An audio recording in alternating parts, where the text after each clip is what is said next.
নতুন কাপোৰ পিন্ধি লৈ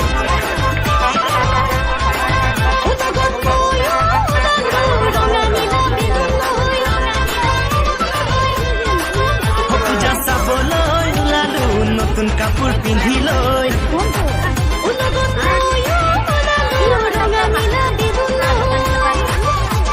মনৰ হেঁপাহেৰে ঘূৰি পূজা চলি চাম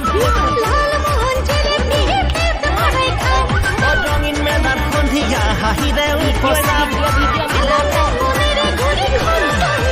পূজা চাবলৈ ওলালো নতুন কাপোৰ পিন্ধি